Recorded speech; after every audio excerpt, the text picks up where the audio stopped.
Now, the warped MSM and left-wing campaign to rehabilitate the reputation of Shamima Begum reached a new low last night after the BBC broadcast a sickening 90-minute documentary that saw the ISIS bride spout even more lies.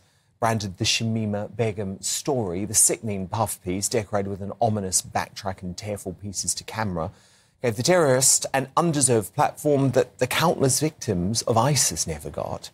And she was gifted free rein to paint herself on the British Bashing Corporation as a vulnerable victim, while blaming everything from racism to the British media for her woes. Watch.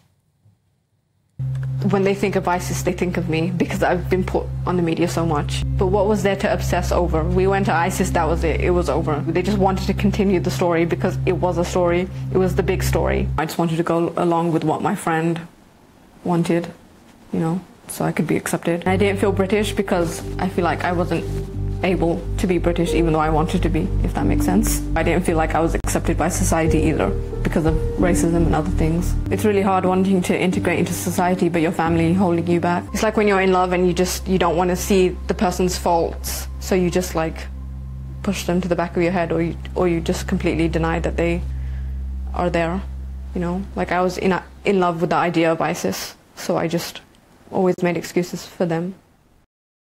I mean, I'm so shocked that sort of propaganda has been spewed out on our so-called public service broadcaster. Why are we giving any airtime to this stateless ghoul? Joining me now, the man who knows Shamima Begum best. In late 2021, investigative journalist Andrew Drury tracked her down to the Syrian camp where she remains and has maintained close contact with her since. But Andrew Drury, what is fascinating, given how well you know Shamima Begum, is you think this new celebrity version of Shamima Begum that the BBC is pushing is all one big fraud. What can you tell us? Well, it is. Firstly, I mean, with the video that you've just shown, just watched, she mentions the word racism. Now, I interviewed her for a long time and I approached about racism. I said, why did you hate the British? Was it, you know, somebody being racist to you with kids? She said, not really, just one little incident. So that's a big lie. So racism never got mentioned. And you've got to realise I've spoken to her for 18 months. So that shocked me. I mean, she seems to have got this character she seems to have formed. So she's creating a false narrative to try and win a PR battle. And unfortunately, some people are getting sucked into it because there was that shocking Times magazine front cover at the weekend where she was portrayed as some sort of celebrity. I felt sick about it because it looked like you had posh specs on the front. You opened it up, and husband and wife. It was like you saw David and the Posh. Confessions of Shamima Begum on one side, and then on the other side they're promoting the latest Hollywood movie and giving you winter stew recipe. I felt furious. I absolutely felt furious. I said, I think, come on here before, and I said she should come back. I don't think she should come back now. So you've changed your mind? I've changed my mind about everything now. I was shocked by what I'd saw. And not only that, I know how vain she is. The wall where she stood and had the photographs, know where that wall is. When I took photographs of her, she'd be looking through 6, 7 shots, make you delete shots. She's so vain. So now she's become the celebrity she wanted to be. So you actually think this is what she wants? She's a narcissist. I mean, and the whole documentary was full of, not the Shamima I know, because she was in sort of interview mode. When I spoke to her, she was, as we're talking now, I mean, I've spoken to you quite a bit now. So she relaxed, she became herself. I mean, she was saying, some of the things she was saying about her baby were her life to her. And then she was telling me she was over that part of her life. All of this was, I don't know what the BBC were doing. I really don't. It made me sick, physically sick watching it last night. Me too. I completely agree, because the other problem that I had with it is that they claimed, in terms of justifying this, because they were investigating her story. But actually, all investigating her story really meant is they said to her, were you ever involved with, sewing suicide vests for the ISIS fighters, which I believe she was, based on the previous reporting. And she just said no, she denied it, and that was taken as fact. Just like, as you say, it was taken as fact that part of the reason she defected to ISIS in the first place was because of terrible, racist Britain that didn't accept her. And as you say, there's no evidence from Shamima's life in Bethnal Green that she was subjected to any form of racism. I sat on a lump of concrete with her, and I asked her about how she went there and why she went there and what she did. She never once mentioned ISIS videos. and this park that she talked about, that's a load of rubbish. I asked her about, how were you groomed? And she said, well, it was the other girl, Shamina, which I knew about. So she wasn't watching videos. She never told me about that, and I knew her, and I have probably 200-300 text messages from her. Never once.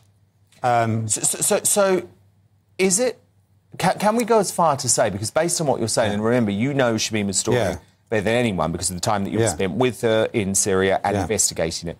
Can we go as far to say that the BBC are now implicated in spreading false propaganda on her behalf? Yeah, and I think it's also contempt of court because she hasn't had... I think she finds out what happens to her trial in March. So, yeah, I think it's contempt, and I think it is propaganda.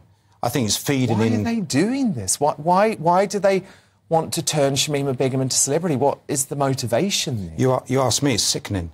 I mean, what sickens me most about it... I mean, I spent a lot of time in Raqqa.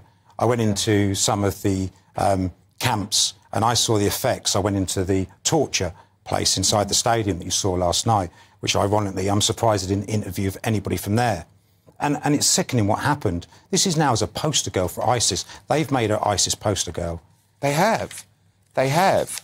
And, of course, when you talk about the victims, there are also the family members, by the way, the family members of the 2 British aid workers who were beheaded by ISIS before she joined. So David Haines and Alan Henning's family, and I think it's very important that their voice is heard here. So David's daughter, Bethany Haines, has described Shamima Begum as a ticking time bomb, does not want her back in the country, and Alan's brother, Paul Henning, has rightly labelled her evil scum. So who are we going to listen to here? Isn't it about time that we actually listen to the British victims of ISIS rather than Shamima Begum's mates trying to spread and, I think, create a false narrative? 100%. I think the whole documentary was a total load of left-wing garbage. I think even the basis, it started with a thought about the grooming, it pushed on the grooming, and actually all the negative stuff. I wish I'd had a chance. See, Josh, when I was in Syria... Now, this is the guy who was behind this documentary, and he's also behind the podcast I'm Not a Monster. I didn't know it was BBC, and I offered him all the messages, I offered him my words, he didn't want it. You tell me why. Because I knew her. I knew her a lot better than they did, and I know the truth. He has a particular narrative he wants to push? Yeah, of course there is. I mean, you saw the narrative. I mean... I can't... I mean, you can see how angry I am with it. I mean, trying to get words out are difficult.